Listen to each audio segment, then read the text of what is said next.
Good morning and welcome to BSc online classes.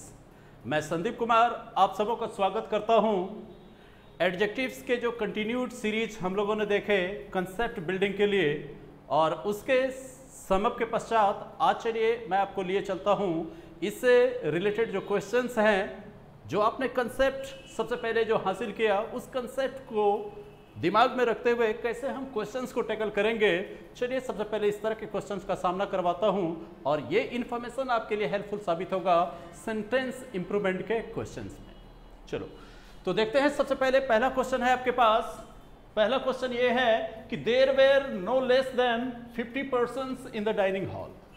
तो जब आपने इस सेंटेंस को पढ़ा तो सबसे पहले मैं आपको ये बतलाना चाहता हूं कि बिफोर टेकिंग एनी डिसीजंस, आपके पास तो जानकारी है, आपके पास नॉलेज है, कोई भी डिसीजन लेने से पहले सबसे पहली कोशिश आपकी होनी चाहिए कि सेंटेंस का मीनिंग में समझ लूं कि सेंटेंस कहना क्या चाहता है, और जो सेंटेंस कहना चाहता है वो कहने में किस ग्रामेटिकल टर्म का इस्तेमाल किया गया है, और तब आप जज करेंगे कि whether it has been used correctly और इनकरेक्टली। और जिसका ये पहला सेशन होगा तो मैं आपसे ये रिक्वेस्ट करना चाहूँगा कि फर्स्ट ऑफ ऑल आप जाइए एडजेक्टिव्स के सारे सीरीज देखिए ताकि आपका कंसेप्ट डेवलप हो जाए। इसके बाद हम क्वेश्चन को डिस्कस करें। तो चलिए, जिसने देख लिया है, जिसने रिवीजन कर लिया है, आइए सब मिल करके हम लोग इस क्वेश्चन को सॉल्व करते हैं। देखिए क्वेश्चन है आपका कि there were no less than 50 persons in the dining hall. तो सेंटेंस आपका ये कह रहा है कि डाइनिंग हॉल में 50 से कम लोग मौजूद नहीं थे। इसका मतलब क्या हुआ कि कम से कम 50% तो मौजूद थे ही थे डाइनिंग हॉल में। तो यहां जो आप देख रहे हो 50% के बारे में बात कर रहे हो, तो 50% के बारे में बात कर रहे हो तो इसका मतलब आप किसके बारे में बात कर रहे हो? आप नंबर के बारे में बात कर रहे हो। 50% यानी नंबर के बारे में बात कर रहे हो। जब आप नंबर के बारे में बात कर रहे हो तो आपको मैंने ट्रबलसम एडजेक्टिव्स वाले पार्ट में बताया था कि लेस का प्रयोग जो अब हम करेंगे सिर्फ क्वांटिटी को दिखाने के लिए करेंगे। किसे दिखाने के लिए करेंगे? हम क्वांटिटी को दिखाने के लिए करेंगे। लेकिन यहाँ लोगों की संख्या के बारे में बात हो रही है तो आपको क्या करना चाहिए कि लेस का प्रयोग नहीं करना चाहिए। लेकिन यहाँ देन ये दिखा रहा है कि आप कंपेयर कर रहे हो, कंपेयर कर रहे हो, लेकिन आप संख्या के लिए कंपेयर करोगे, न कि क्वांटिटी को लेकर के आप कंपेयर करोगे। और लेस आपकी क्वांटिटी का सूचक है, तो इसीलिए आप क्या करोगे, लेस को यहाँ से रिमूव करोगे और लेस के बदले अगर आप फ्यूअर का प्रयोग करोगे तो सेंटेंस आपका क्या हो जाएगा? करेक्ट हो जाएगा। अब आप कहोगे सर फ्यूअर का प्रयोग क्यों करेंगे, फ्यू का प्रयोग क्यों नहीं करेंगे? क्योंकि जब यहाँ देन लगा हुआ है तो देन इस बात का सूचक है कि इससे पहले वाले एडजेक्टिव्स आपके किस डिग्री में होने चाहिए? कंपैरेटिव डिग्री में होना चाहिए। और फ्यू आपका पॉजिटिव डिग्री में है और उसका कंपैरेटिव क्या हो गया? आपका फ्यूअर। चलो ये था हमारा पहला क्वेश्चन। और जब आप जाओगे, आपने नाउन एंड नंबर को भी पढ़ रखा है, तो यहां पर देखो क्या कि पर्सन, जब आपने पर्सन लिखा तो पर्सन तो आपने कह दिया कि ये सिंगुलर नंबर में है।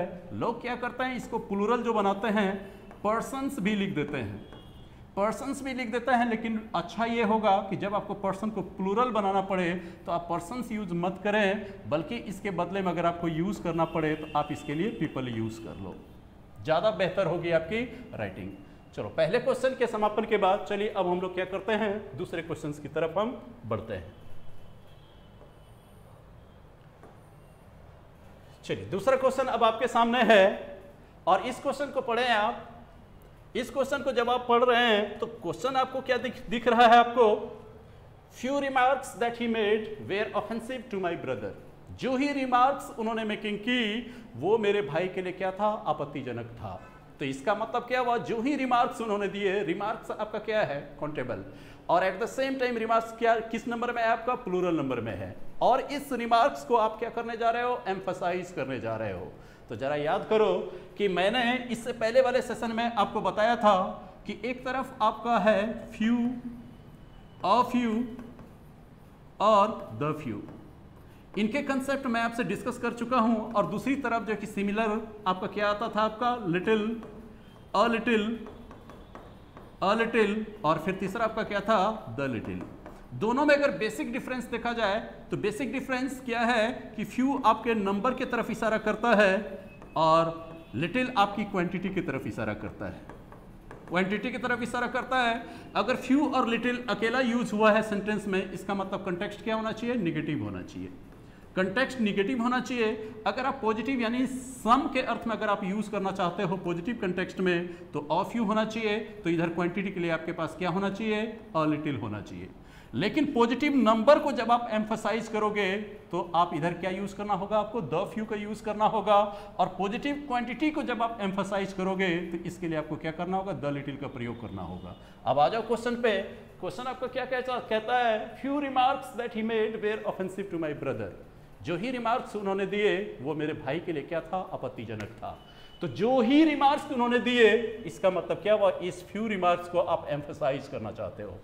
जब एम्फसाइज करना चाहते हो तो एम्फसाइज करने के लिए आप क्या करते हो, फ्यू को अकेला यूज नहीं करते हो बल्कि उसके साथ आप द फ्यू को अटैच करके यूज करते हो। तो इसीलिए फ्यू रिमार्क्स ना करके आप क्या करोगे, द फ्यू रिमार्क्स। क्या करोगे, द फ्यू रिमार्क्स। तो यहां पर जो आर्टिकल्स दी मिसिंग है, अगर आप इसको यहां पर ऐड कर दो तो स्टेटमेंट्स क्या हो जाएगा, आपका करेक्ट हो जाएगा। गाइस यहां पर आपके पास ऑप्शंस नहीं है, ऑप्शंस नहीं है इसलिए क्योंकि ऑप्शंस को देख करके तो फिर जज करना बहुत आसान है। अगर आपका ये कंसेप्ट बिल्डिंग हो जाता है, सेंटेंस पढ़ते ही आपके दिमाग में बत्ती जलने लगती है, तो सोच लो कि आपका एग्जाम्स में टाइम भी बचने वाला है। At the same time this will also boost your confidence in tackling the questions. चलो ये दो क्वेश्चंस हम लोगों ने देख लिए। अब देखते हैं हम लोग तीसरे क्वेश्चन की तरफ आगे बढ़ते हैं। तीसरे क्वेश्चन की तरफ हम आगे बढ़ते हैं। तो मैंने आपको पहले ही कह रखा है दोस्त, जब कभी भी आप क्वेश्चन की तरफ आप बढ़ते हो तो सबसे पहला कोशिश हमारा क्या होता है कि सेंटेंस का मीनिंग समझो। सेंटेंस का मीनिंग समझ करके देखो, it is a worth seeing movie and you must not miss it. मतलब क्या हुआ, ये देखने लायक सिनेमा है और आपको अवश्य ही इसे मिस नहीं करना चाहिए। मान लो कोई कि बहुत ही पेट्रियोटिक मूवीज आ रही है और बहुत अच्छी है, बहुत अच्छा आपको जो कि इंस्पायर भी करेगा अच्छे तरीके से, तो मैं कहूँगा ना कि ये मूवी देखने लायक है, आपको अवश्य ही देखना चाहिए। चलो सेंटेंस का मीनिंग तो आप समझ गए, लेकिन इनमें से जब आप एरर ढूंढोगे तो एरर क्या इसमें आ गया है, तो सबसे पहले देखो क्या है, this is a worth seeing movie. ये देख लो वर्थ सीइंग मूवी जो है, यहां पर देखो एक वर्ड का इस्तेमाल किया आपने, वर्थ सीइंग। वर्थ सीइंग का मतलब हुआ देखने लायक। वर्थ सीइंग क्या हो गया आपका, वर्थ सीइंग बगल में मूवी है आपका, इसका मतलब क्या हुआ, ये मूवी आपका नाउन है और नाउन से पहले जो वर्थ सीइंग शब्द का यूज किया आपने, ये क्या हो गया आपके ग्रामेटिकल प्रोफाइल इस शब्द का, ये एडजेक्टिव हो गया। तो आप ये जानोगे कि जब वर्थ सीइंग के बारे में बात करते हैं हम, तो वर्थ सीइंग का प्रयोग जब भी करोगे आप, इसका प्रयोग आप एट्रीब्यूटिवली नहीं करते हैं। हम लोग इसका प्रयोग हम एट्रीब्यूटिवली नहीं करते हैं। एट्रीब्यूटिवली का मतलब क्या हुआ, इसका प्रयोग कभी भी नाउन के साथ में नहीं करते हैं, बल्कि इसके बगल में आपके नाउन नहीं आने चाहिए। यानी इसका प्रयोग एट्रीब्यूटिवली हम नहीं करेंगे तो कहां करेंगे, प्रीडिकेटिवली करेंगे। प्रीडिकेटिवली ही हम इसे यूज करेंगे। प्रीडिकेटिवली यूज करेंगे आप, तब आप सेंटेंस को जो आप इंप्रूव करके लिखेंगे तो क्या लिखेंगे, it is a movie worth seeing. It is a movie worth seeing and you must not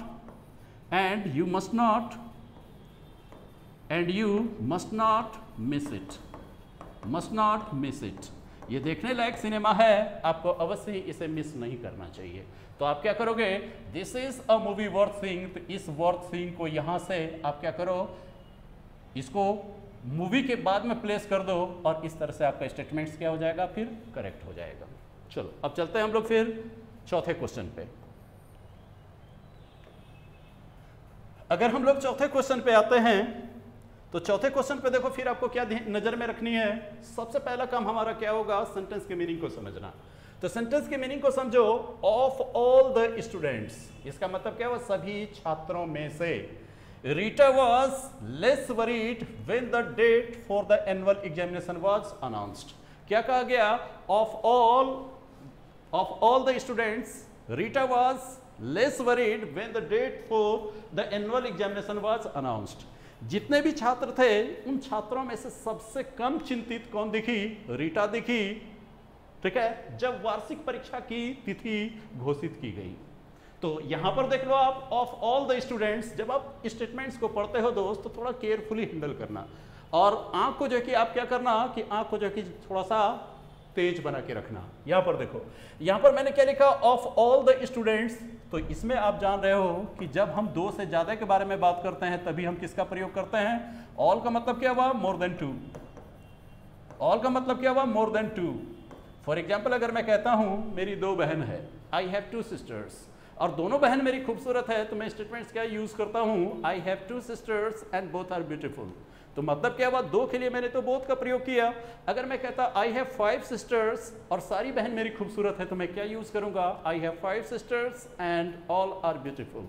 तो इसका मतलब क्या हुआ, ऑल किसका सूचक है, मोर देन 2 का सूचक है। तो यहां पर देख लो, of all the students Rita was less worried. Less तो आपका कंपेरेटिव डिग्री में है, लेस आपका कंपैरेटिव डिग्री में है। और आप जानते हो कि जब कंपैरिजन 2 से ज्यादा के बीच में होता है तब जो हम एडजेक्टिव यूज करते हैं वो एडजेक्टिव किस डिग्री का होता है, सुपरलेटिव डिग्री का होता है। तब आप लेस का सुपरलेटिव डिग्री में क्या ले जाओगे, आपको इसको लेस्ट। तब आप क्या यूज करोगे, लेस्ट। क्या लिखोगे, of all the students Rita was least worried when the date for the annual examination was announced. जब वार्षिक परीक्षा की तिथि अनाउंस की गई तो सभी छात्रों में से सबसे कम चिंतित कौन थी, तो वो रीटा थी। चलो अब चलते हैं फिर हम लोग क्वेश्चन नंबर 5। क्वेश्चन नंबर 5 को देखते हैं। क्वेश्चन नंबर 5 में देखो क्या कह रहा है।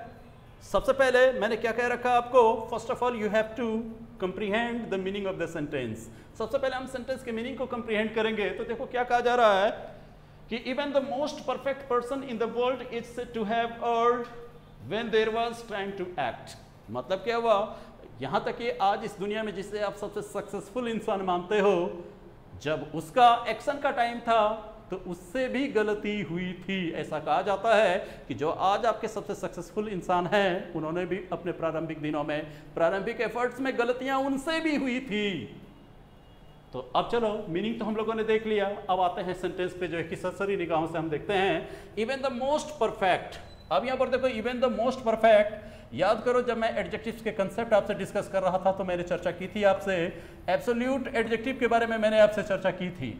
एब्सोल्यूट एडजेक्टिव मतलब क्या हुआ, जिसमें ना आपको ईआर लगा हुआ दिख रहा है, ना ईएसटी लगा हुआ दिख रहा है, ना ही मोर लगा हुआ दिख रहा हो, ना ही मोस्ट लगा हुआ दिख रहा हो, लेकिन जब हम मीनिंग पे जाएंगे तो ये मीनिंग लेकिन सुपरलेटिव डिग्री का रखता हो। और ऐसे एडजेक्टिव्स के साथ न तो हम कभी मोर लगा सकते हैं ना कभी मोस्ट लगा सकते हैं। देखने में ये पॉजिटिव लगता है लेकिन अर्थ अपने आप में ये क्या रखता है, सुपरलेटिव डिग्री का रखता है। तो ऐसे एडजेक्टिव्स के साथ जो आप यहाँ पर मोस्ट लगाए हो या ऐसे एडजेक्टिव के साथ अगर मोर लगा हुआ हो तो आप क्या समझ जाना कि गलती आपके इसी पार्ट में है, error has crept into this part of the sentence. तो आप इसको इंप्रूव करके लिखोगे सेंटेंस को, तो क्या लिखोगे, even the perfect person in the world is said to have earned when there was time to act. चलो ये हो गया। अब हम लोग चलते हैं क्वेश्चन नंबर 6। क्वेश्चन नंबर 6 में आते हैं तो देखो क्या कहा जा रहा है क्वेश्चन नंबर 6 में, whole India expressed anger over the hijacking of Air India Boeing jet by militant at Karachi. तो सबसे पहले सेंटेंस का मीनिंग देखो, आप क्या कहना चाह रहा है sentence, whole India expressed anger मतलब क्या हुआ, संपूर्ण भारत ने अपना गुस्सा जाहिर किया। किस बात पर गुस्सा जाहिर किया, over the hijacking of Air India Boeing jet by militant at Karachi. मतलब क्या हुआ, कराची में उग्रवादियों के द्वारा, मिलिटेंट के द्वारा एयर इंडिया बोइंग जेट को जो कि क्या कर लिया गया था, अपहरण कर लिया गया था, उसका हाईजैक कर लिया गया था। इस मसले पर हमारे संपूर्ण भारत ने अपना गुस्सा जाहिर किया। तो जब संपूर्ण भारत ने गुस्सा जाहिर किया तो अब जरा सोच करके देखो, यहां पर मैंने क्या लिखा है, होल। यहां पर क्या लिखा हुआ, होल। और होल के बारे में मैंने आपको पहले ही कह रखा है कि होल का प्रयोग जब कभी भी होगा और जहां भी होगा इसके साथ ऑलवेज आर्टिकल्स दी का प्रयोग करके ही लिखोगे। और ये आते हैं आपको शुद्ध रूप से क्वांटिटेटिव एडजेक्टिव के अंतर्गत आते हैं, जिनमें क्या क्या है आपके पास, मच है, इसके बाद लिटिल के जो कॉम्बिनेशन थे आपके, ठीक है, मच और लिटिल के कॉम्बिनेशन। लिटिल में क्या 3 वेरिएशन आपके पास, little, a little, a little और द लिटिल, द लिटिल। एक तो ये हो गया आपका। इसके बाद देखो मच, मच के बाद क्या, ये तीनों क्वांटिटी का सूचक है। बगल वाले नाउन क्या होते हैं आपके, अनकाउंटेबल होते हैं, ठीक है। जैसे कि आपने सेंटेंस लिखा था, the baby has drunk, the baby has drunk, the baby has drunk, drunk. The whole milk, the baby has drunk the whole milk, मतलब क्या हुआ, बच्चे ने सारा दूध पी लिया है। तो यहाँ पर देखो होल का प्रयोग जो आपने क्वांटिटी के लिए किया है, होल का प्रयोग कभी भी अकेले नहीं होता है, इसका प्रयोग हमेशा आर्टिकल्स दी के साथ होता है। तो फिर आप यहाँ क्या करोगे, होल इंडिया के बदले आप क्या लिखोगे, the whole India. The whole India expressed anger over the hijacking of Air India Boeing jet by militant at Karachi। चलो करेक्ट है ये। अब इसके बाद चलते हैं हम लोग नेक्स्ट क्वेश्चन पे, और नेक्स्ट क्वेश्चन है आपका 7। क्वेश्चन नंबर 7 में देखो क्या कहा जा रहा है। क्वेश्चन नंबर 7 आपका कहता है I like him because he is the most interesting fellow because of his amicable nature। Amicable nature का मतलब क्या हो गया आपका, फ्रेंडली नेचर। इसका मतलब क्या हुआ, फ्रेंडली नेचर। अगर आप कहते हैं एमिकेबल बिहेवियर, एमिकेबल बिहेवियर इसका मतलब क्या हो गया, फ्रेंडली बिहेवियर। इसका मतलब क्या हो गया दोस्त, फ्रेंडली बिहेवियर,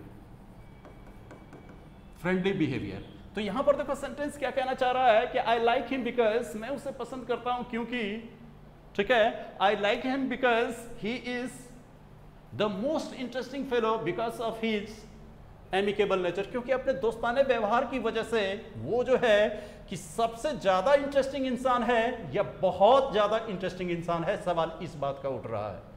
ठीक है, तो सबसे पहले देखो यहाँ मोस्ट का जो आपने प्रयोग किया, हालांकि इस तरह के क्वेश्चंस आपके एग्जाम्स में जनरली देखने को नहीं मिलते हैं, एक्सेप्शनली सिर्फ एक बार सवाल पूछा गया था जिसको आप मोस्ट कहते हो दोस्त। ये मोस्ट क्या है, आपके सुपरलेटिव डिग्री में है। सुपरलेटिव डिग्री के एडजेक्टिव हैं, ये आपको पता है, क्योंकि ये किसका सुपरलेटिव है, जब आप मच को और मैनी को, ये दोनों तो पॉजिटिव डिग्री में यूज करोगे, लेकिन जब आप कंपैरेटिव डिग्री में लाओगे तो इसी के बदले क्या यूज करते हो, मोर, और यहाँ क्या हो गया सुपरलेटिव डिग्री में आपका मोस्ट। तो जब हम कंपैरिजन दो से ज्यादा के बीच में करेंगे तभी हम मोस्ट का प्रयोग करेंगे, लेकिन यहाँ तो कंपैरिजन है ही नहीं। जब कंपैरिजन ना हो और मोस्ट के साथ दी ना हो तो किसका यूज किया जा सकता है, अ का प्रयोग किया जा सकता है। ठीक है, और जब ऑलमोस्ट यूज करोगे, ये जो मीनिंग आपको निकाल करके देता है, ये किसका मीनिंग निकाल करके देता है, वेरी का मीनिंग निकाल करके देता है। अगर हम कहते हैं he is a most intelligent, he is a most intelligent student, और आपसे कहा जाए कि आप देखो तो ये सेंटेंस करेक्ट है कि इनकरेक्ट है, तो आप इस सेंटेंस को इनकरेक्ट नहीं कह सकते, क्योंकि सेंटेंस क्या कह रहा है कि he is a most intelligent student. इसका मतलब he is a very intelligent student, वो जो है बहुत ही इंटेलिजेंट स्टूडेंट है। और यहाँ अ मोस्ट किसका मीनिंग दे रहा है आपको, वेरी का मीनिंग दे रहा है, इसलिए ऐसे सेंटेंस को क्या मानिएगा आप, करेक्ट मानिएगा। और जब यहाँ कंपेरिजन नहीं हो रहा है तो आपको क्या करना चाहिए, यहाँ द मोस्ट का प्रयोग न करके अगर आप यहाँ अ मोस्ट का प्रयोग करते हैं तो सेंटेंस आपका क्या हो जाएगा, करेक्ट हो जाएगा। चलो ये हो गया क्वेश्चन नंबर 7। अब हम लोग देखते हैं क्वेश्चन नंबर 8। क्वेश्चन नंबर 8 देखो आप, क्वेश्चन नंबर 8 में क्या लिखा हुआ है, द मीटिंग वाज पोस्टपोन्ड। मतलब क्या हुआ, पोस्टपोन का मतलब क्या हो गया दोस्त, स्थगित कर दिया जाना। ठीक है, the meeting was postponed, postpone का मतलब क्या हुआ, स्थगित कर दिया जाना। देखो इसके बारे में कभी कभार आपको वर्ड सेक्शन में भी सवाल पूछे जाते हैं, इसको ध्यान में रखना। पोस्टपोन, पोस्टपोन का मतलब हुआ स्थगित करना, स्थगित करना। और इसके बाद देखो क्या है कि फिर एडजर्न। अगर आप एडजर्न के बारे में बात करते हो, एडजर्न का भी मतलब क्या होता है, स्थगित करना, स्थगित करना। लेकिन दोनों में डिफरेंस क्या है ये आपको देखना होगा। दोनों में डिफरेंस ये है, आपने सिनेमा देखी होंगी, आपने सिनेमा देखी होंगी, उसमें देखा होगा कि जज जो हैं, एक पर्टिकुलर कोर्ट के जो जज हैं वो क्या कर रहे हैं, मामले की सुनवाई कर रहे हैं। अगर मान लीजिए मेरे खिलाफ कोई मुकदमा दर्ज हो जाए, आज पहला मुकदमा चला और जिस स्टेज तक पहुंचा, फिर अगले मुकदमा में क्या होगा, वहीं से बातें कैरी की जाएंगी, आगे बढ़ाई जाएंगी, और लास्ट जब इसका सेशन समाप्त होने लगता है तो जज क्या बोलते हैं, the case is adjourned for the day. Case जो है आज के लिए स्थगित की जाती है। एडजर्नमेंट का मतलब क्या हुआ, उसको इनिशिएट किया जा चुका था, केस की जो कार्रवाई होनी चाहिए, हियरिंग जो होनी चाहिए, हियरिंग शुरू हो चुकी है, लेकिन फाइनल जजमेंट पे नहीं पहुंचा है। अब जहां तक बात पहुंच चुकी है, इससे आगे की हियरिंग जो है कि नेक्स्ट जो कि सेशन में की जाएगी जज के द्वारा। तो मतलब ये हो गया कि एडजर्न का मतलब क्या हुआ, शुरू तो हो गया, शुरू हो चुका है लेकिन ये फाइनल जजमेंट पे पहुंचा नहीं है।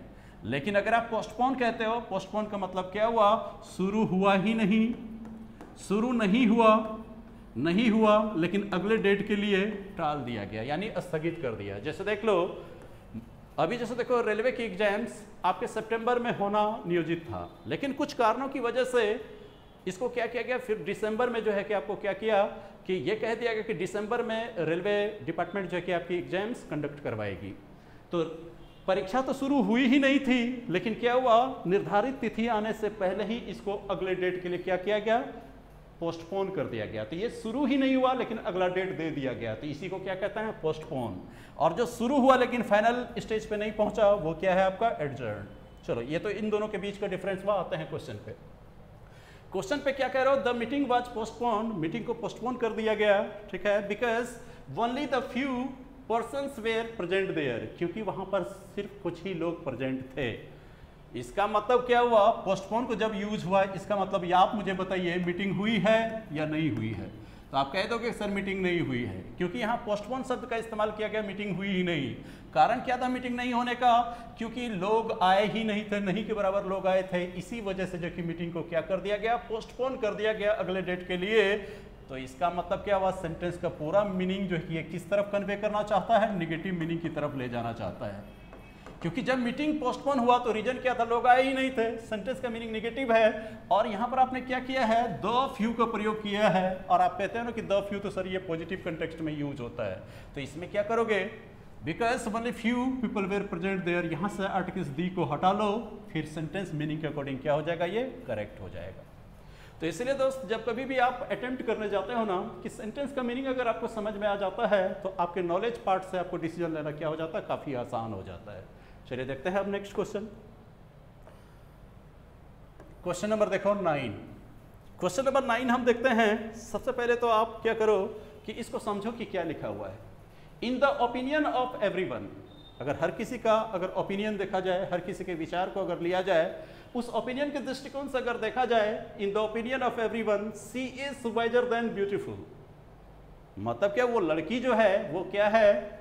अब ये देखो कि यहां मान लो कि in the opinion of everyone, हर किसी का अगर विचार देखा जाए तो उस लड़की के बारे में क्या ओपिनियन रखते हैं लोग, वो क्या कहते हैं, वो लड़की जो है, ये सी जो है, सी आपकी, ये देख लो क्या कि ये वॉइस भी है, एट द सेम टाइम वो लड़की क्या है आपको, ब्यूटीफुल भी है। ये लड़की ब्यूटीफुल भी है आपको। तो अब ये कंपेयर किया जा रहा है कि सारे लोग कहते हैं कि वो जितनी खूबसूरत है ना, उसकी तुलना में कहीं ज़्यादा वो बुद्धिमान है। तो याद करिए मैंने कंसेप्ट में आपको क्या कहा था, when we need to compare two properties of the same person we use the structure more plus positive degree, more plus positive degree, adjective of positive degree, and then plus positive degree, and then plus positive degree. इस तरह से use कर, क्योंकि दो अलग अलग individual नहीं है, एक ही इंडिविजुअल के दो एस्पेक्ट के बारे में आप कंपैरिजन कर रहे हैं। तो क्या करोगे आप, in the opinion of everyone she is, अब यहां पर देखो कि वाइजर यूज नहीं करोगे, बल्कि क्या करोगे, she is more wise, she is more wise और देन ब्यूटीफुल। अब सेंटेंस करेक्ट है, क्योंकि more plus positive degree and then plus positive degree. तो इसीलिए क्या करना, पहले प्रीवियस पार्ट को एक बार रिवीजन कर लेना, इसके बाद ही आप आ जाना क्वेश्चन पे, और आपको कॉन्फिडेंस भी आपको अपने आप में मिल जाएगा। चलो अब देखते हैं क्वेश्चन नंबर 10। क्वेश्चन नंबर 10 में सबसे पहला काम आप क्या करेंगे, आपको पता है कि सेंटेंस के मीनिंग को समझेंगे। देखिए क्या लिखा हुआ, the tiger is swifter than any animal. ठीक है, the tiger is swifter than any animal, tiger कहीं ज्यादा तेज होता है अन्य जानवर की तुलना में। इसका मतलब क्या हुआ कि ये देखो स्विफ्ट, स्विफ्टर और स्विफ्टेस्ट, इसका मतलब क्या हो गया, ये देख लो कंपैरेटिव डिग्री में यूज किया गया। ये जो कंपैरेटिव डिग्री में जैसे ही हम यूज करते हैं दी प्लस सुपरलेटिव डिग्री वाले एडजेक्टिव को, दी प्लस सुपरलेटिव डिग्री वाले एडजेक्टिव से जो सेंटेंस बने हुए हैं, जब उसको हम कंपैरेटिव डिग्री में लाते हैं तो क्या करते हैं, सोच लो थोड़ी देर के लिए। इसी सेंटेंस को हम सुपरलेटिव डिग्री में ले जा रहे हैं, तो क्या लिखेंगे, the tiger is the swiftest animal swiftest animal, इसका मतलब क्या हुआ, टाइगर जो है सबसे तेज जानवर है। अब इसको कंपैरेटिव डिग्री में ले जाओगे तो सब्जेक्ट और वर्ब तो मैंने आपको कहा था कि अनचेंज्ड रहेगा, तो आप क्या बनाओगे, द टाइगर इज। अब इसके बाद देखो इसको कंपैरेटिव डिग्री में लाएंगे तो क्या हो जाएगा, स्विफ्टेस्ट का कंपैरेटिव क्या हो जाएगा, स्विफ्टर और कंपैरेटिव डिग्री में यूज कर लिया तो आप क्या करोगे, देन। और इसके बाद मैंने आपको कहा था या तो आप एनी अदर का प्रयोग करोगे, एनी अदर, या नहीं तो आप ऑल अदर का प्रयोग करोगे। ऑल अदर का प्रयोग करोगे तो बगल वाला नाउन आपका क्या रहेगा, आपका प्लूरल नंबर में रहेगा, और एनी अदर का प्रयोग करोगे तो बगल वाला नाउन किस नंबर में रहेगा, सिंगुलर नंबर में रहेगा। तो मतलब क्या हुआ, जब बेसिक स्तर से जब आप कंपैरेटिव डिग्री में लाते हो तो या तो आपको देन के बाद एनी अदर को यूज करना पड़ता है या तो आपको ऑल अदर को यूज करना पड़ता है। लेकिन यहाँ पर तो आपने सिर्फ किसको यूज किया है, एनी एनिमल, तो यहाँ क्या ऐड करोगे आप, एनी के साथ अगर आप अदर यूज कर लो, एनी अदर एनिमल, तो फिर स्टेटमेंट्स क्या हो जाएगा, आपका करेक्ट हो जाएगा। चलो अब देखते हैं क्वेश्चन नंबर 11। क्वेश्चन नंबर 11 में देखते हैं, क्वेश्चन नंबर 11 देखिए आपका क्या कह रहा है, he had to cut a sorry figure, उससे शर्मिंदा होना पड़ा, व्हेन ही रियलाइज्ड दैट, जब उसने रियलाइज किया कि he had no any money in his purse. मान लो आप किसी रेस्टोरेंट में चले जाते हो, आपने ऑर्डर किया और आपने व्यंजन को एंजॉय भी किया, ठीक है। जब आपको बिल को पे करने की बारी आई, आपने अपने पैकेट में टटोला कि पर्स मेरा कहाँ है, उनमें से मुझे तो क्या करना है, रकम निकालना है और मुझे पे कर देना है। लेकिन जैसे ही आपने पैकेट पे हाथ रखा तो आपको क्या पता चला, your packet has been picked, आपका पैकेट तो कट चुका है। तो अब क्या करोगे आप, खाना तो खा चुके हो, बिल तो भरना है और आपके पास पैसे है नहीं, शर्मिंदगी तो झेलनी ही होगी। तो अब देख लो, आ जाओ सेंटेंस पे, he had to cut a sorry figure when he realised that he had no any money in his purse. जब उसे रियलाइज हुआ कि उसके पर्स में पैसे हैं ही नहीं, अरे पर्स था लेकिन पर्स में पैसे नहीं थे, इसका मतलब इसकी बीवी निकाल ली होगी। हो सकता है लिपस्टिक पाउडर वगैरह खरीदने के लिए इसकी बीवी इसके पर्स से पैसे निकाल ली होगी। अब बेचारा यहाँ खाना खा चुका है और इसके जेब में पैसे नहीं है, पर्स तो निकाला लेकिन उसमें पैसे नहीं है। तो अब देख लो क्या गंजन होना है। तो यहाँ पर देख लो, he had to cut a sorry figure when he realised that he had no any money in his purse. तो यहाँ पर देख लो दोस्त, यहाँ पर आपका error has crept into this part of the sentence. यहाँ पर देखो, नॉट, नो के बाद आपने क्या यूज कर लिया है, एनी यूज कर लिया, जो कि ग्रामेटिकली ये क्या है, 100% इनकरेक्ट है आपका। क्यों? क्योंकि नो के बाद जब कभी भी आप नाउन को रखते हो, इस बीच में किसी भी तरह के कोई भी ना तो डिटरमाइनर्स आता है ना ही कोई आर्टिकल्स आता है। नो के बाद डायरेक्टली आपको क्या प्लेस करना पड़ता है, नाउन को प्लेस करना पड़ता है, ठीक है। तो यहाँ पर आप क्या करोगे, एक नाउन को चाहे आप सिंगुलर नंबर में रखोगे, चाहे आप जो कि नाउन को प्लूरल नंबर में रखोगे, चाहे आप नाउन को जो कि अनकाउंटेबल बना करके रखोगे, in all the respects you can not use any words in between noun and the word no. तो इस नो और ये मनी नाउन के बीच में कोई वर्ड नहीं आने चाहिए। तो यहाँ जो आपने एनी का प्रयोग किया है, यही एनी क्या है दोस्त, आपका गलत है। अगर आप इस एनी को हटा देते तो सेंटेंस आपका क्या हो जाएगा, करेक्ट हो जाएगा, ठीक है। अगर आप ये कहोगे कि सर एनी में नहीं रिप्लेस करना चाहता हूं, तो और क्या हो सकता है इसमें, तब आप क्या करोगे, नो की जगह पर अगर आप नॉट लगा देते हो, क्योंकि नॉट के साथ क्या बात होती है, नॉट के साथ आप एनी का भी प्रयोग कर सकते हो। एनी के बाद नाउन चाहे जैसा भी रखो, सिंगुलर, प्लूरल, अनकाउंटेबल, और एनी के मीनिंग में आप ए और एन का भी प्रयोग कर सकते हो, बशर्ते नाउन आपका क्या होना चाहिए, सिंगुलर होना चाहिए, और क्या होना चाहिए आपके, काउंटेबल होना चाहिए। तो इसमें अगर इस सेंटेंस में एरर के बारे में बात की जाए तो आप क्या कहोगे, सर इनमें से एनी को हटा दो, सेंटेंस करेक्ट हो जाएगा, या एनी रहने देना चाहते हो तो नॉट लगा दो, सेंटेंस करेक्ट हो जाएगा। चलो, आपको काफी मजा आ रहा होगा, इसलिए आपको मजा आ रहा होगा because you all are very conscious students and very sincerely you are studying and you have gone through all the episodes of adjective. That's why it has become more interesting for you all the guys. चलिए अब हम लोग देखते हैं question number 12 को देखते हैं। Question number 12 को देखते हैं तो सबसे पहले सेंटेंस का मीनिंग देखिए क्या कह रहा है, ऑफ द 3 मिनिस्टर्स। देखिए सबसे पहले क्या कहा गया, ऑफ द 3 मिनिस्टर्स। पहले ही आपको सूचना दे रहा है कि मिनिस्टर्स की संख्या कितनी है, 3। मिनिस्टर्स की संख्या 3 है। Which do you think is going to prove more successful. अगर आप सेंटेंस का मीनिंग नहीं समझोगे तो आप एरर फाइंड आउट नहीं कर पाओगे। देखो कैसे, क्या कहा गया कि यहाँ पर मिनिस्टर की संख्या 3 है और तीनों मिनिस्टर के बारे में आपको पूछ रहा है as the election is very at hand, ठीक है, जैसा कि चुनाव अभी बहुत पास में हम लोग के। अगर मान लो कहते 3 मिनिस्टर्स हैं, ठीक है, इनका टेन्योर भी समाप्त हो चुका है, फिर से अगर ये री इलेक्शन में जाते हैं, फिर से चुनाव में भाग लेते हैं ये तीनों, तो आप कहोगे कि बताओ इन तीनों में से कौन जो कि सबसे ज़्यादा सक्सेसफुल खुद को साबित करेगा। तो इसका मतलब इन तीनों के बीच में जो आप कंपैरिजन कर रहे हो, तो यहाँ कंपैरिजन 2 के बीच में आप कर रहे हो या मोर देन 2 के बीच में कंपैरिजन कर रहे हो, तो आप कहोगे सर 2 से ज़्यादा के बीच में कंपैरिजन कर रहे हैं। और आपको in the very basic what I told you about, where there is no comparison we use adjective of positive degree, and when the comparison is between two we use adjective in comparative degree, but when comparison is made from among more than two we use the adjective of superlative degree। तो यहाँ देख लो आपका क्या है, more successful है, यहाँ more successful होने चाहिए या कि most successful होना चाहिए। हाँ बिल्कुल आप सही हो, क्योंकि यहाँ जब 3 के बारे में जिक्र हो चुका है तो 3 के लिए आप क्या यूज कर गए, सुपरलेटिव डिग्री का एडजेक्टिव। यहाँ मोर के बजाय अगर मोस्ट कर दो तो फिर आपका क्या हो जाएगा, ये स्टेटमेंट्स करेक्ट हो जाएगा। चलो फिर देखते हैं हम लोग नेक्स्ट क्वेश्चन की तरफ बढ़ते हैं। देखो अब है हमारे क्वेश्चन नंबर 13। क्वेश्चन नंबर 13 की तरफ बढ़ते हैं। तो सबसे पहले पढ़ो सेंटेंस में क्या लिखा हुआ है।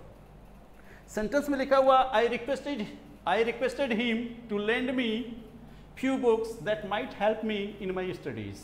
ठीक है, मैंने उससे रिक्वेस्ट किया कि मुझे कुछ किताबें उधार दो और जो किताबें मेरे लिए हेल्पफुल साबित हो सके मेरे एग्जाम्स को देखते हुए। तो इसका मतलब क्या हुआ, अगर आपके दोस्त का एग्जाम बहुत नज़दीक है और आपके पास कुछ ऑथेंटिक और यूजफुल बुक है, तो आपके दोस्त जो आपसे मांगेंगे तो वो क्या आशा रखेंगे कि अगर वो कहेंगे कि भाई कुछ किताबें मुझे दे दो that might help me in my studies, जो किताबें ज़रूर मेरी मदद करे मेरे आने वाले एग्जाम्स के प्रश्नों को सॉल्व करने में। तो इसका मतलब क्या, आप किस कंटेक्स्ट में बात कर रहे हो, पॉजिटिव कंटेक्स्ट में बात कर रहे हो। जब आप पॉजिटिव कंटेक्स्ट में बात कर रहे हो तो इसका मतलब क्या हुआ, यहाँ जो आपने यूज़ किया फ्यू बुक्स बराबर नो बुक्स। ठीक है, जब किताब ही नहीं दोगे तो एग्जाम में क्या सपोर्ट करेगा, इसका मतलब आपको क्या चाहिए, पॉजिटिव कंटेक्स्ट चाहिए। और फ्यू अकेला जब यूज होता है तो ये कौन सा कंटेक्स्ट देता है आपको, निगेटिव कंटेक्स्ट देता है। ठीक है, और आपको सम का मीनिंग चाहिए तो आप क्या करो, फ्यू के बदले आप ऑफ फ्यू का प्रयोग कर लो ना, स्टेटमेंट्स करेक्ट हो जाएगा बस। चलो देखते हैं फिर नेक्स्ट क्वेश्चन को देखते हैं। क्वेश्चन नंबर 14 की तरफ हम लोग बढ़ रहे हैं। क्वेश्चन नंबर 14 को सबसे पहले आप पढ़ो। देखो ये सेंटेंस कहना क्या चाह रहा है, your essay should not exceed more than 200 words. देखो आप लोगों ने डिफरेंट एग्जाम्स में पार्टिसिपेट किया, खास करके डिस्क्रिप्टिव एग्जाम्स, जब आप डिग्री पार्ट 1 डिग्री पार्ट 2 के एग्जाम्स जब आप लिखते थे उस समय प्रश्न पत्र पर क्या लिखे होते थे, your answer should not exceed 400 words. वहां पर लिखे होते थे कि आपके आंसर 400 शब्दों से ज़्यादा नहीं होने चाहिए, नहीं एक्सीड करने चाहिए। तो मतलब ये हुआ कि एक्सीड एक ऐसा शब्द है जिसके साथ हम कभी भी मोर देन का प्रयोग नहीं करते हैं। तो इसमें जो आप सुपरफ्लुअस एक्सप्रेशन को जो देख रहे हो, मोर देन को हटा दो, बाकी स्टेटमेंट्स ऑलरेडी क्या है, करेक्ट है। तो ये मोर देन एक्सीड के साथ ये क्या है आपका, सुपरफ्लुअस है, यानी क्या वो unnecessarily this has been used in this sentence. ये क्या कहोगे आप, ये सुपरफ्लुअस है, इसे सिर्फ हटा दो, बाकी स्टेटमेंट्स आपका करेक्ट है। चलो अब हम लोग चलते हैं क्वेश्चन नंबर 15। बहुत मजा आ रहा होगा अब आप लोगों को। तो देखते हैं क्वेश्चन नंबर 15 में देखते हैं। क्वेश्चन नंबर 15 को पढ़ो, क्या लिखा हुआ है, Tanya is more intelligent then any other boy in her class. देख लो, आपको लगा होगा कि बहुत ही आसान क्वेश्चन है, लेकिन इस कंसेप्ट पे जनरली लोग बात नहीं करते हैं, लेकिन आप जान लो कि इसके पीछे का क्या मकसद है। सेंटेंस का मीनिंग क्या कह रहा है कि Tanya is more intelligent then any other boy in her class. इसका मतलब तान्या के क्लास में लड़के भी हैं लड़कियां भी हैं। तो ये कहा जा रहा है कि तान्या अपने ही वर्ग के किसी भी लड़के की तुलना में ज्यादा तेज है। इसका मतलब क्या हुआ, दो सिमिलर ग्रुप के बीच में कंपैरिजन नहीं कर रहे हो। एक फीमेल का कंपैरिजन किससे कर रहे हो आप, एक मेल से कंपैरिजन कर रहे हो। और जब दो असमान वर्गों के बीच में जब कंपैरिजन होता है तब एनी के साथ आप क्या करोगे, एनी के साथ तब आप अदर का प्रयोग नहीं करोगे, सिर्फ एनी ही अपने आप में सेल्फ सफिशिएंट हो जाता है सेंटेंस को करेक्ट करने के।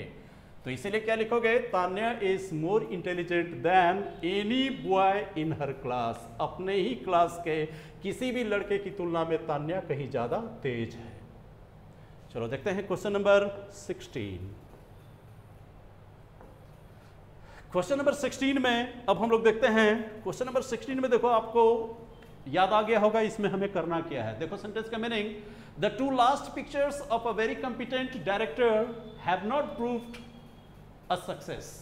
तो सबसे पहले देखो द टू और लास्ट तुरंत आपके दिमाग में आ गया होगा, क्योंकि लास्ट तो मैं देख रहा हूं ये क्या है, ऑर्डिनल एडजेक्टिव है, ये ऑर्डिनल एडजेक्टिव है। और इसके बाद टू देख रहा हूं ये क्या है, कार्डिनल है, कार्डिनल है। एग्जैक्ट नंबर को जो दिखाए उसको हम लोग क्या कहते हैं, कार्डिनल कहते हैं। जो एग्जैक्ट ऑर्डर को दिखाए उसको क्या कहते हैं, ऑर्डिनल कहते हैं।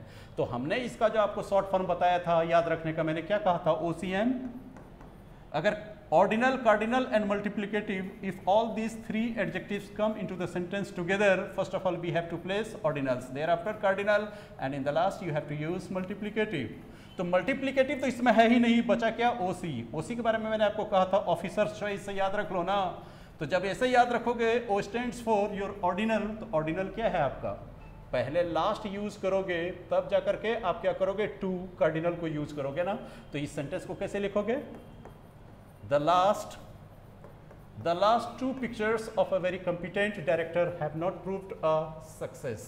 तो लास्ट को आप क्या करो कि पहले प्लेस कर दो और टू को इस तरफ प्लेस कर दो, और इस तरह से स्टेटमेंट आपका क्या हो जाएगा, करेक्ट हो जाएगा। आप लोगों को थोड़ा सा ऑकवर्ड भी लग रहा होगा इस मामले में, क्योंकि अब तक आप लोगों ने जो प्रीवियस पेपर में जो क्वेश्चंस देखे हैं हमेशा आपने ऑप्शंस के साथ देखे हैं, लेकिन यहाँ से मैंने ऑप्शंस इसलिए हटा लिया है ताकि आप अपने आप से सवाल कर सको कि इतना जो आपने विस्तृत रूप से अध्ययन किया है वो कितना % आपके लिए फ्रूटफुल साबित हो रहा है। चलो देखते हैं क्वेश्चन नंबर, अब हम लोग देखते हैं 17। क्वेश्चन नंबर 17 में देखो क्या लिखा हुआ है, पढ़ो इसे। He is the tallest than anybody in our team। तो सबसे पहले देखो he is tallest than anybody in our team।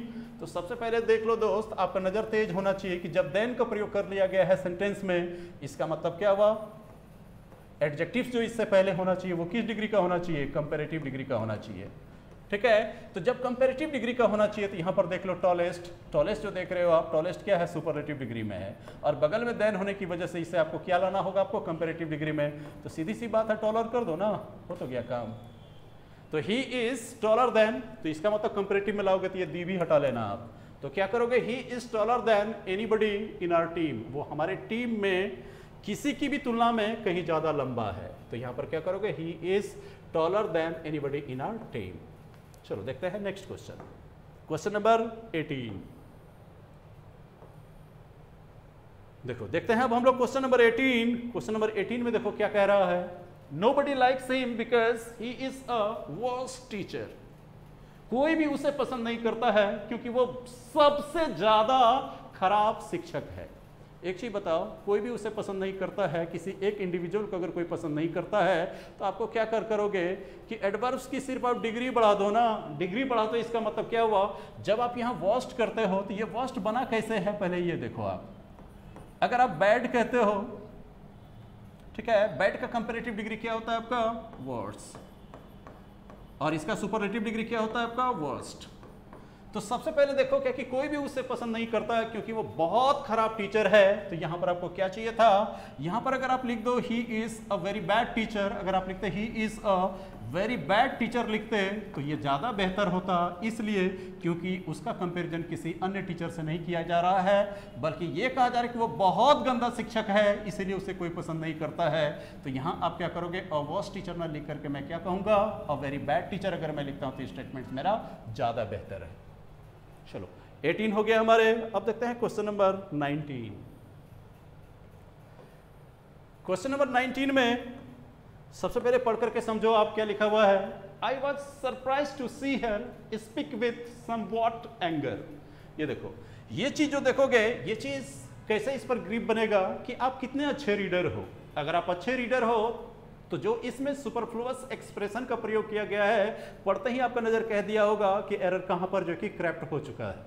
तो इसमें देखो, I was surprise to see her speak with anger, ये देखो स्पीक विथ एंगर होता है, और इस बीच में जो देखते हो क्या कि समवॉट का जो प्रयोग किया जाता है, ये क्या है आपका, अननेसेसरीली यूज किया गया है, ये इनकरेक्ट यूसेज है।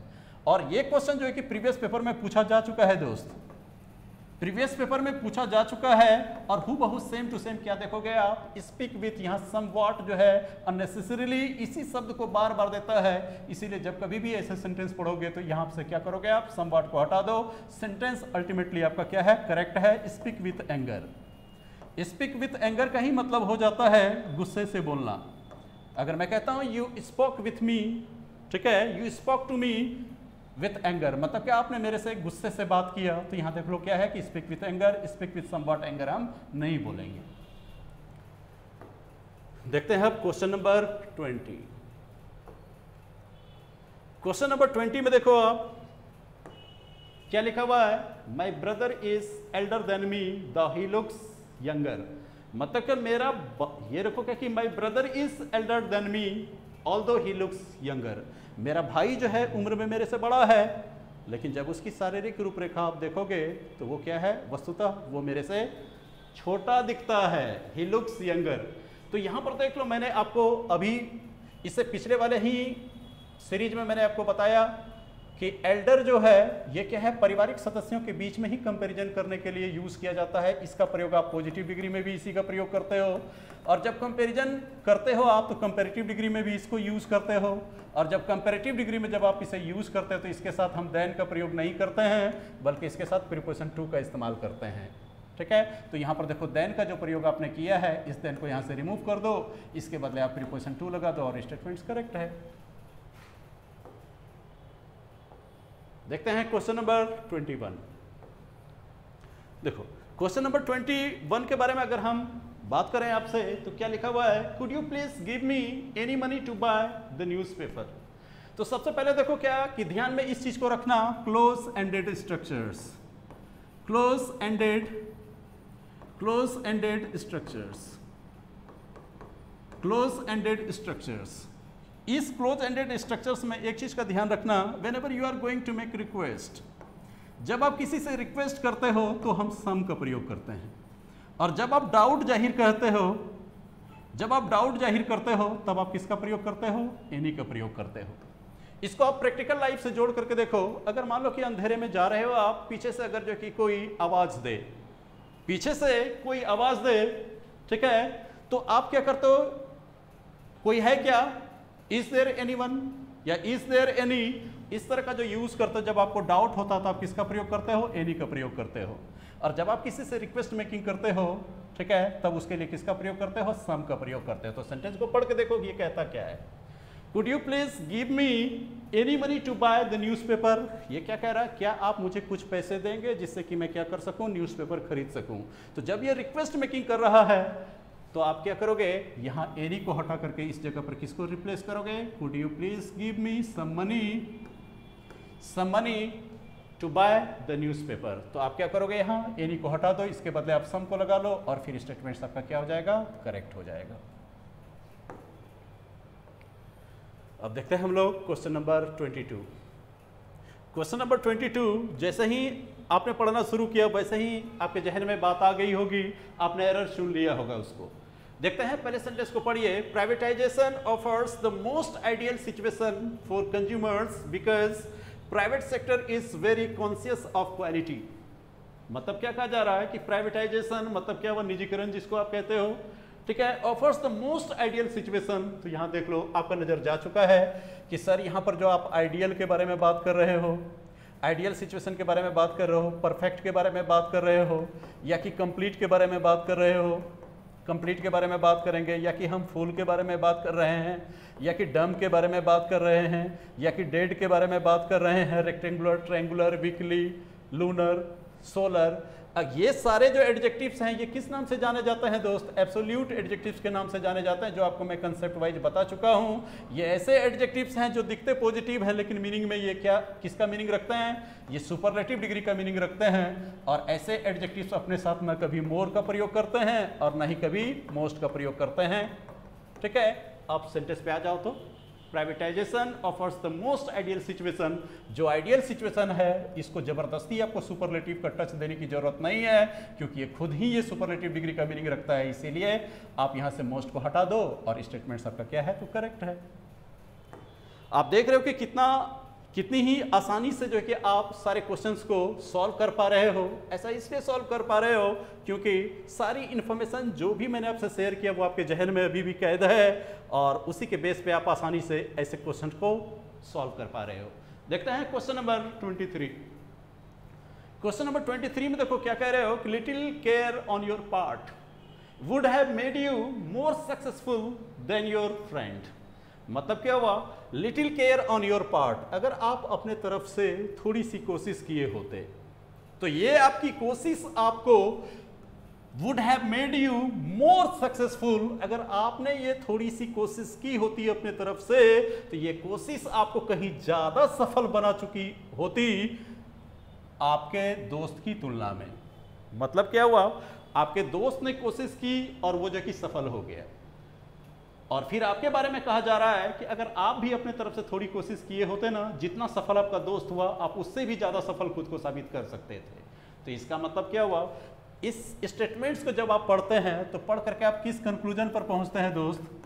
इस कंक्लूजन पे पहुंचते हैं आप बताइए इस स्टेटमेंट्स में आपके तरफ से की जाने वाली कोशिश जो होगी वो पॉजिटिवली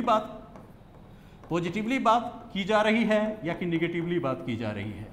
जब आप कोशिश ही नहीं किए तो आप तो सफल हुए ही नहीं, लेकिन कहा क्या जा रहा है कि अगर आप कोशिश किए होते तो अपने दोस्त से ज्यादा सफल खुद को साबित कर दिए होते। इसका मतलब लिटिल जो है यहां पर देख लो क्या है, अकेला है, और जब तक लिटिल अकेला है तब तक ये किस कंटेक्स्ट में यूज होता है, निगेटिव कंटेक्स्ट में। आपको जरूरत है पॉजिटिव कंटेक्स्ट की तो आप क्या करो, लिटिल केयर के बदले आप इससे पहले आर्टिकल से ए लगा दो और लिटिल केयर, ये पॉजिटिव कंटेक्स्ट हो जाएगा कि अगर आपने अपने तरफ से थोड़ी सी कोशिश की होती तो अपने दोस्त से ज़्यादा खुद को सफल कर दिए होते। चलो अब देखते हैं हम लोग क्वेश्चन नंबर 24। क्वेश्चन नंबर 24 में देखते हैं क्या लिखा हुआ है, he is as intelligent if not more intelligent than his brother. क्या कहा जा रहा है, सेंटेंस ये कहने का प्रयास किया जा रहा है कि he is as intelligent if not more intelligent than his brother. मतलब क्या हुआ, एक तरफ ही है, दूसरा क्या है, उसका हिज ब्रदर है, उसका भाई है। और कहा क्या जा रहा है कि अगर ये लड़का अपने भाई से ज्यादा तेज नहीं है तो कम से कम जितना उसका भाई तेज है उतना ही तेज ये लड़का भी है। इसका मतलब क्या हुआ दोस्त, एक ही सेंटेंस में 2 डिग्री के एडजेक्टिव से यूज करना चाह रहा है। तो यहां पर देख लो, और ऐसे ही अगर इसके अंदर अगर आप नहीं जाते हो तो सीधी सी बात यहां पर देखो, इंटेलिजेंट आपके पॉजिटिव डिग्री में है और आप जानते हो पॉजिटिव डिग्री के एडजेक्टिव के ही इर्द गिर्द एज या सो एज को यूज करते हो। तो एज या सो एज अकेले तो यूज होता नहीं है, तो सीधा क्या करोगे, he is as intelligent as if not more intelligent than his brother. वो उतना इंटेलिजेंट तो है जितना कि उसका भाई है, अगर वो अपने भाई से ज्यादा इंटेलिजेंट नहीं है तो। जैसे देखो एक सेंटेंस और मैं आपको एक्स्ट्रा सेंटेंस देता हूं ताकि आपको बेहतर ढंग से समझ में आ सके। अगर मैं लिखता हूं I am as handsome as if not more handsome than you, more handsome than you. मतलब क्या हुआ कि मैं आपसे कह रहा हूं कि देखो अगर मैं आपसे ज़्यादा हैंडसम नहीं हूं ना तो कम से कम उतना हैंडसम तो जरूर हूं जितने हैंडसम आप हो। इसका मतलब क्या हुआ, अगर ज़्यादा नहीं तो कम से कम इक्वलिटी। और इस कंटेक्स्ट को दिखाओगे तो सेंटेंस के एक भाग में एजेज वाले या सो एज वाले एक्सप्रेशन के साथ कौन आएंगे, आपके पॉजिटिव डिग्री के एडजेक्टिव। और कंजंक्शन से जो आपने कनेक्ट किया है, इफ नॉट कंजंक्शन से जो कनेक्ट किया है, इसके बाद वाले एडजेक्टिव आपके कंपैरेटिव डिग्री में। कंपैरेटिव डिग्री तो है यहाँ, पॉजिटिव डिग्री भी है यहाँ, और बेचारा एज यहाँ अकेला है, यहाँ एज को आप प्लेस कर दो और स्टेटमेंट्स आपका क्या हो जाएगा, करेक्ट हो जाएगा। चलो अब देखते हैं क्वेश्चन नंबर 25। क्वेश्चन नंबर 25 में अब हम लोग देखते हैं, देखो इसमें क्या है, she is better than any girl that studies in our class. तो यहां पर देखो क्या हुआ, she is better than any girl that studies in our class. मतलब क्या हुआ, वो सभी लड़कियां जो हमारे क्लास में पढ़ती है उसकी तुलना में ये लड़की जो है कहीं ज्यादा अच्छी है।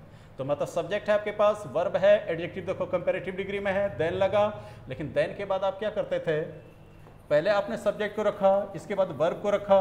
जब एडजेक्टिव को आपने कंपैरेटिव डिग्री में लिख दिया तो 99% कंपैरेटिव डिग्री के एडजेक्टिव अपने साथ देन लेते हैं और देन को यूज़ करने के बाद आपके पास दो ऑप्शंस होते हैं, या तो आप एनी अदर का प्रयोग करो या तो आप ऑल अदर का प्रयोग करो। एनी अदर के बाद नाउन आपके सिंगुलर नंबर में होंगे, ऑल अदर के बाद नाउन आपके प्लूरल नंबर में होंगे। तो अब आ जाओ तो क्वेश्चन पे क्या लिखा गया, she is better than any girl. तो यहां पर देख लो अदर मिसिंग है ना, अगर हम यहां पर एनी अदर गर्ल कर दें तो क्या हो जाएगा, सेंटेंस आपका करेक्ट हो जाएगा। और अगर यहां गर्ल न लिख करके अगर गर्ल्स होता तब आप क्या करते, तब एनी गर्ल नहीं करते, तब हम एनी अदर गर्ल नहीं करते, तब क्या करते, all other girls. All other girls करते तो फिर स्टेटमेंट्स मेरा क्या हो जाता, करेक्ट हो जाता। चलो, बड़ी ही शिद्दत के साथ आप लोगों ने पढ़ाई की है और उसका नतीजा आप देख रहे हो कि कितनी सक्सेसफुली आप कितने ही बेहतर तरीके से क्वेश्चन को सॉल्व कर पा रहे हो। तो देखते हैं क्वेश्चन नंबर हम लोग 26। क्वेश्चन नंबर 26 में मैंने आपको बार बार क्या कह रहा हूं, मैं आपको बार बार कि first of all you have to try to comprehend the meaning of the sentence. Sentence का मीनिंग समझो, नॉलेज तो आपके पास है ही, आराम से बनाओगे। देखो क्या कहा जा रहा है, the latest chapter of this novel is the most comprehensive of all the chapters in the book. मान लो कि ये किताब है, ये किताब है, इसमें कई सारे चैप्टर्स हैं, इसमें कई सारे चैप्टर्स हैं और उन चैप्टर्स के बारे में देखो क्या कहा जा रहा है, द लेटेस्ट। मान लो क्या कहता है, अगर मान लेते हैं कि ये मेरा पहला चैप्टर है, ये मेरा पहला चैप्टर है, तो ये क्या होगा, सेकंड चैप्टर होगा। इस तरह से कई सारे चैप्टर हैं, तो एक समय आएगा कि कोई नेक्स्ट चैप्टर होगा और इस सीरीज में अगर ऑर्डर को देखेंगे तो कोई ऐसा चैप्टर होगा जो लास्ट चैप्टर होगा, जो लास्ट चैप्टर होगा। तो कंटेक्स्ट देख लो, ये ऑर्डिनल्स के बारे में बात कर रहा है। तो क्या कह रहा है कि the latest chapter of this novel. तो यहां लेटेस्ट का प्रयोग न करके दोस्त हमें किसका प्रयोग करना चाहिए था, the last chapter of this novel. इस उपन्यास का जो अंतिम अध्याय है वो सबसे ज्यादा कंप्रीहेंसिव है जितने भी चैप्टर्स इस नोवेल में हैं। तो यहां पर देख लो आपने क्या किया, लेटेस्ट के बदले आप क्या करोगे, लास्ट का इस्तेमाल करोगे। लेकिन लेटेस्ट का प्रयोग कहां करते हो आप, लेटेस्ट यहां देखो रिसेंट के अर्थ में यूज किया जाता है और इसका प्रयोग टाइम के लिए करते हो आप, टाइम के लिए करते हो। लेकिन यहां आपको टाइम नहीं चाहिए बल्कि आपको ऑर्डर चाहिए। ऑर्डर के लिए आपको first, second, third, fourth, fifth, sixth, next, last, आपको इस चीज की जरूरत है, इसलिए आपने ऑर्डिनल चुन के रखा। अगर हम लेटेस्ट टाइम के संदर्भ में अगर हम जाते हैं तो हम लोग कहते हैं ना, what is the latest news. आप कहते हो ना लेटेस्ट न्यूज, मतलब रिसेंट न्यूज क्या है, ताजी समाचार क्या है। और यहां पर जो कि आपको टाइम नहीं चाहिए, यहां ऑर्डर चाहिए, इसलिए हमने क्या किया, लास्ट किया। चलो, बहुत बढ़िया किया आप लोगों ने। चलिए अब देखते हैं क्वेश्चन नंबर 27। क्वेश्चन नंबर 27 देखो, ये क्वेश्चन और भी मजेदार है। यहां पर देखो क्या कहा जा रहा है कि सी वॉज नॉट पनिश्ड। पनिश्ड का मतलब क्या हुआ, दंड दिया जाना, ठीक है। सी वॉज नॉट पनिश्ड, सी को दंडित नहीं किया गया, सी को सजा नहीं दी गई। दाव, दाव या ऑल्दो रहे, इसका मतलब क्या हो, चूंकि या यद्यपि, ठीक है। चूंकि या यद्यपि सी केम लेटर देना है, तो यहां पर देख लो आपने क्या लिखा, LATTER, ठीक है। यहां सेंटेंस क्या कहना चाह रहा है कि सी देर से आई थी तब भी उसको पनिशमेंट नहीं दिया गया, तब भी उसको पनिश नहीं किया गया।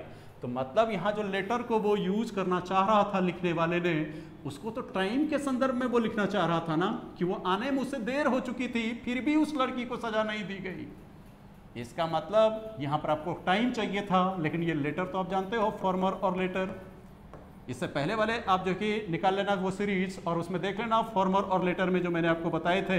मैंने क्या बताया, अगर दो लोगों की चर्चा पहली बार हुई हो, ठीक है, अनदर सेंटेंस में फिर से उन्हीं दोनों लोगों के बारे में अगर इन्फॉर्मेशन ऐड किया जाए तो फर्स्ट नाउन के रिपीटेशन को रोकने के लिए आप द फॉर्मर का प्रयोग करते हो और दूसरे नाउन के रिपीटेशन को रोकने के लिए आप क्या करते हो, द लेटर का प्रयोग करते हो, ठीक है। तो यहां तो ये रखिएगा कि यहां ऑर्डर या क्रम के बारे में तो बात नहीं हो रही है, यहां तो आपको टाइम चाहिए। इसका मतलब आप इसके स्पेलिंग पे ध्यान दो, LATTER नहीं होना चाहिए बल्कि क्या होना चाहिए, LATER होना चाहिए। आप ये मत जल्दबाजी में कर देना LETTER मत कर देना, क्योंकि LETTER मतलब तो ये तो चिट्ठी पत्री हो जाएगा। आपको तो टाइम दिखाना है, टाइम के लिए आप लेटर कर लो। आप देख रहे हो कि कितना आसान है। अगर आपके पास कंसेप्ट है तो फिर क्वेश्चन को सॉल्व करना कितना आसान हो जाता है, यह आपको अब अनुभव हो ही रहा होगा। देखते हैं क्वेश्चन नंबर 28।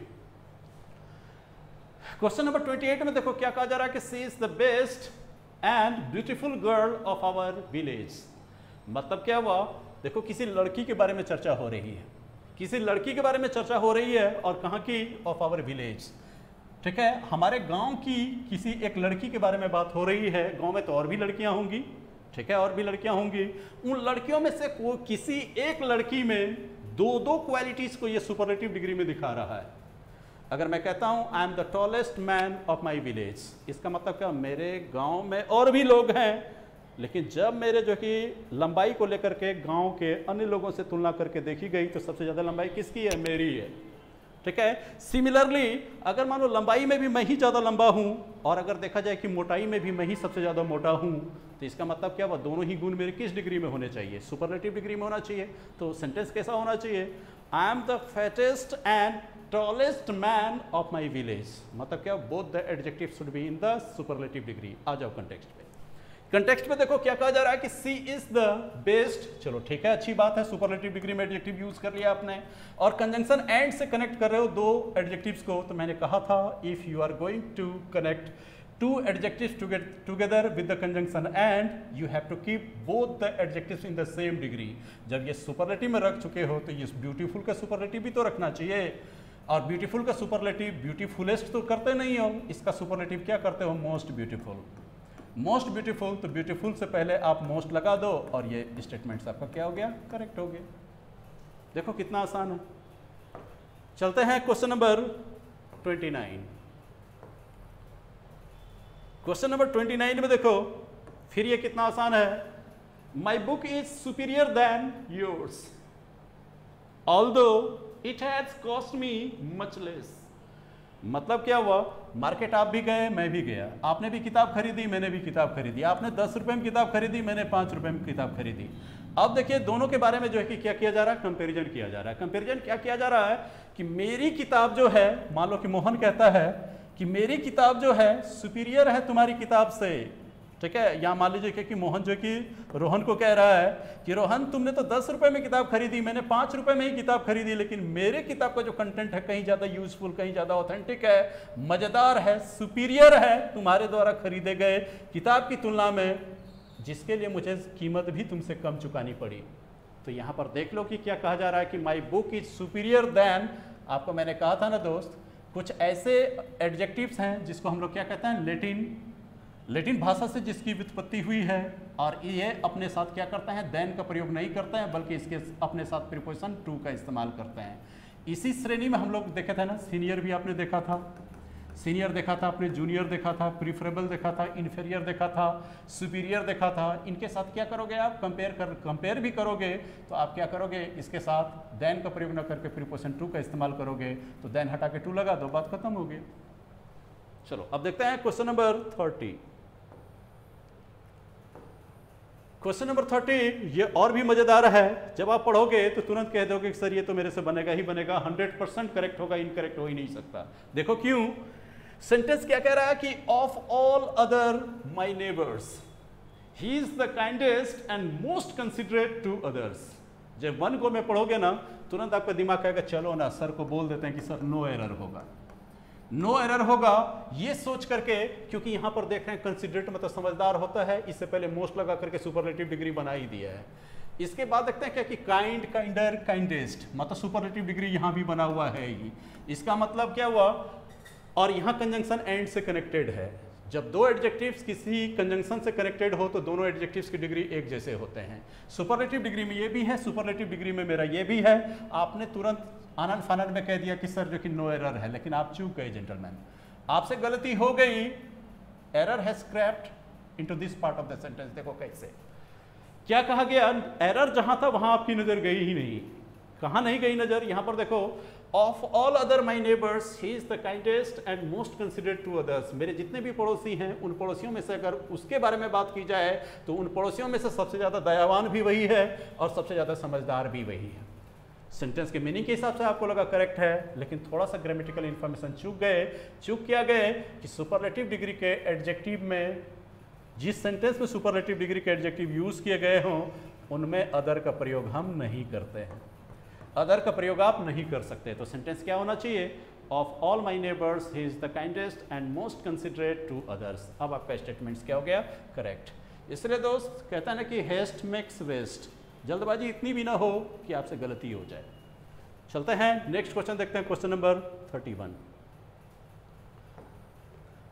क्वेश्चन नंबर 31 में देखो सेंटेंस क्या कहना चाह रहा है। सेंटेंस कह रहा है the works of Shakespeare are more famous than any other English dramatist. ये देखो बहुत ही इंपॉर्टेंट क्वेश्चन है, सीजीएल मेंस में कई बार सवाल पूछा गया है, यहाँ तक कि ये देखो क्लरिकल कैडर हो या बैंक पीओ के एग्जाम्स हो, कई दफ़ा ये सवाल पूछा गया है। इसलिए इसको जो कि आप क्या करना, केयरफुली से हैंडल करो। केयरफुली जब हैंडल करोगे तो सबसे पहले देख लो क्या कह रहा है सेंटेंस का meaning. The works of Shakespeare, यहाँ जो मैंने लिख दिया द वर्क्स ऑफ शेक्सपियर, आपने क्या सोचा शेक्सपियर ने जो काम किए एक से ज़्यादा, उन कामों के बारे में बात हो रही है? जी नहीं। वर्क का आपने नाउन एंड नंबर में पढ़ा होगा। वर्क का मतलब जब काम होता है तो इसका मतलब ये क्या है, अनकाउंटेबल नाउन है। ये अनकाउंटेबल नाउन है, इसमें आप एस लगा करके प्लूरल फॉर्म नहीं कर सकते। मच वर्क कह सकते हो। Generally day to day life में आप अपने दोस्तों को क्या कहते हो कि दोस्त आज मेरे पास बहुत सारा काम है, आज मैं तेरे साथ मूवी नहीं जा पाऊंगा। आप क्या बोलोगे, आई हैव मेनी वर्क्स? नहीं, गलत बोल रहे हो आप, क्योंकि वर्क आपका अनकाउंटेबल है तो मैनी कहाँ से लगा लोगे आप? तो क्या कहोगे, I have much work to do today so I can not go with you to the movies. तो इसलिए क्या करोगे दोस्त, आप क्या करोगे, यहाँ मच वर्क लिखोगे और काम के अर्थ में इसका प्लूरल फॉर्म नहीं कर सकते। लेकिन जब किसी भी इंसान के लिटरेरी वर्क्स के बारे में जब बात होती है तब वर्क का प्लूरल आप क्या करोगे, वर्क्स करोगे। तब वर्क्स का मतलब क्या हुआ, literary creation. Literary creation, literary creation, ठीक है। तब यहां पर देखो the works of Shakespeare, Shakespeare के द्वारा जो रचित रचनाएं हैं आर मोर फेमस, कहीं ज्यादा फेमस है than any other English dramatist, किसी भी अन्य इंग्लिश ड्रामेटिस्ट की तुलना में।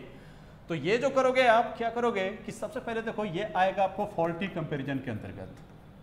फॉल्टी कंपैरिजन, यहां पर देखो कंपैरिजन गलत तरीके से कर दिया गया। शेक्सपियर के द्वारा लिखी गई रचनाओं का कंपैरिजन अन्य ड्रामेटिस्ट के लिखी गई रचनाओं से न कंपेयर करना था आपको। तो कहोगे यस सर अब याद आ गया। अब अगर याद आ गया तो अब इस सेंटेंस को थोड़ा इंप्रूव करके लिखो। तो कैसे लिखोगे आप, अगर इस स्टेटमेंट्स को अगर हम इंप्रूव करके लिखते हैं तो कैसे लिखेंगे, the works of Shakespeare, the works of Shakespeare are more famous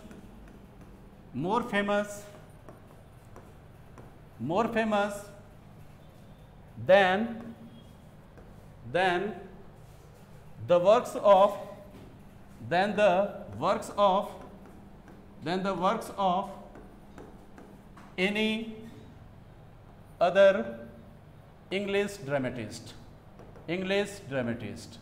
मतलब क्या हुआ, शेक्सपियर के द्वारा जो रचित रचनाएं हैं अन्य अंग्रेजी नाटककार के द्वारा रचित रचनाओं की तुलना में शेक्सपियर की रचनाएं कहीं ज्यादा फेमस है। तो अब तो आपने सेंटेंस को करेक्ट कर दिया। अब तब फिर क्या कहोगे आप, सर द वर्क्स ऑफ का यहाँ रिपीटेशन है और फिर यहाँ पर मैं क्या देख रहा हूँ, द वर्क्स ऑफ का रिपीटेशन है। और इनमें देख लो क्या है कि वर्क्स आपका प्लूरल नंबर में है, साहित्यिक रचनाएं, और सिमिलर एक्सप्रेशन का रिपीटेशन है। तो आपको याद होगा कि मैंने कहा था इसके लिए हम दोज ऑफ से रिप्लेस करेंगे। अगर सिंगुलर होता तो क्या करते, हम दैट ऑफ से रिप्लेस करते। तो यहाँ पर आप क्या करोगे, sentence correct, the works of Shakespeare are more famous than, और यहाँ पर लगा दो आप those of any other English dramatist. और इस तरह से क्या हो गया, स्टेटमेंट्स आपका करेक्ट हो गया। इसी तरह से हम लोग डिस्कस करेंगे दोस्त। और आप अगर इस सीरीज को देख रहे हो तो मैं आपसे ये कहूँगा, first of all go through all the series, पहले रिवीजन कर लो। इसके बाद जाकर के जब आओगे तो बहुत ही मजा आने वाला है आपको। सेंटेंस इंप्रूवमेंट के नेक्स्ट सेशन भी लेकर के आ रहा हूँ। इसके बाद क्या देखोगे, कंसेप्ट बिल्डिंग के लिए कॉमन एरर्स भी लेकर के आ रहा हूँ। और इसके बाद फाइनल एक्सरसाइज मैं आपके लिए लेकर के आऊँगा वर्कशॉप के रूप में, जिनमें प्रीवियस ईयर्स में पूछे गए सभी सवालों का संकलन होगा, जिसे आप और मैं मिल करके क्या करूँगा, डिस्कस करूँगा। चलो इसी इन्फॉर्मेशन के साथ we sum up our class for the day and hoping to see you again on the same time and same channel tomorrow. Till then, good night and goodbye.